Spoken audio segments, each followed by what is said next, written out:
make me talk in Nigerian in a minute. But to tell you, y'all don't know who I am, but I did play in college. Played at Kansas, I'm a Jayhawk. I'm a Jayhawker! Yeah! Rock, chalk, Jayhawk, KU.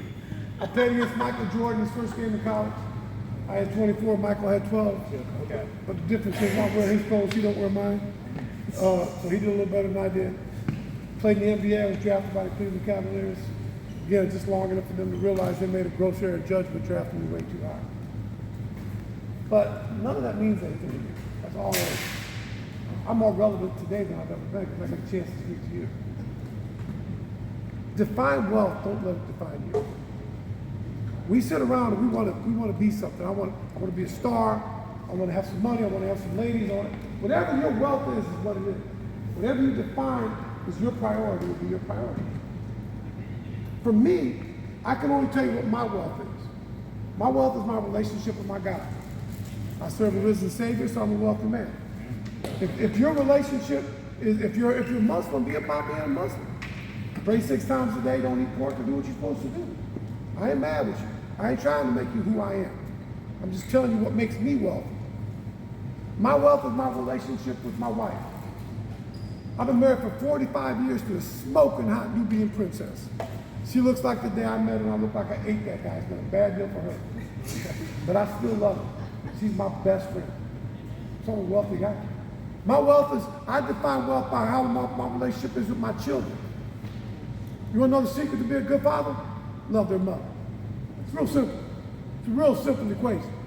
Well, I ain't with their mom. I didn't ask you if you're with their mom. You need to respect their mom. You need to be. So if I'm faithful to my God, if I'm faithful to my wife, if I've got to be faithful to her. So my next is, do I have grandkids? Man, I got 10 grandkids that love them because I love my God, because I love my wife, because I love their parents. So they gotta love me. And the last thing is, in my old age, am I still relevant? I'm 65 years old. I turn 66 next Monday. And every day I wake up, I get a chance to speak to young men like you. Young men that I see so much potential in. Young men that I think, man, so much more than basketball. Man, basketball is just a hook for me to go fishing. I'm just going fishing trying to encourage young men. We do all this just for a chance to speak to you and encourage you. Not to be who I am, but to find out what's important to you. If you understand that, you can be as wealthy as you want to be. I played with a lot of guys in the NBA that are miserable.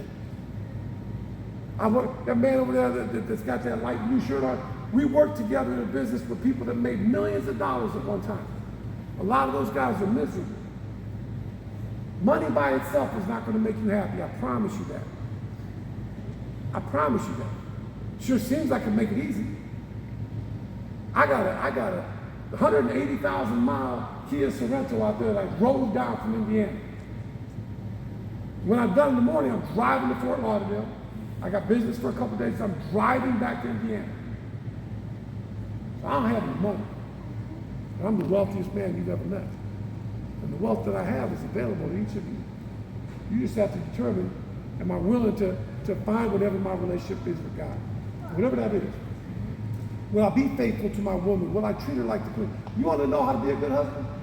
Yes, dear, you're right, I'm sorry. Because I've been married for 45 years, I ain't never won an argument. And I'm okay with that. Because I'd rather be wrong and happy than right and miserable. Because 90% of the things that my wife cares about, I don't even care. So why are we tripping? Why am I getting all upset about that? It's just the secret of being being happy. So my encouragement to you is get that from me. Some of you are going to get the opportunity to be a pro, and you're going to live your dream, and you're going to go on it. But all of you can get what I got to give. Does that make sense? Right. And when I say you're valuable to me, the kid that left out of here that looked like he was losing his hair, Wesley's been about 20 years. He's been at a few training camps. But Wesley's still my guy. He'll always be my guy. If Wes needs me, Coach Maggs, I want to referee. Coach Maggs trying to be, yeah, me and Wes are cool. I want to be that with everybody I touch. I want to be relevant the rest of my days. I hope there's a lot of them left, but there may not be. So I don't want to waste the moment not trying to encourage somebody. You guys were awesome today. You played hard. You didn't complain. He cheated a little bit, but everybody else was pretty good. Chris Paul.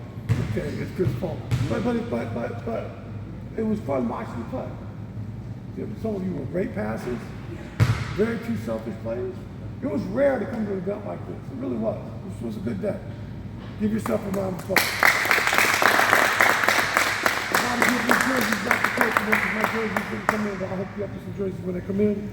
And again, give me about a week before you start reaching out, and we'll let you know what's what. Thank you. Anything you want to add? No, you said it. Okay. You said it. Thank you. Appreciate it. Thank you so much. Appreciate it. Yeah, go get a picture because we gotta go get Slurpees. We gonna get Slurpees if y'all want Slurpees. I'm serious.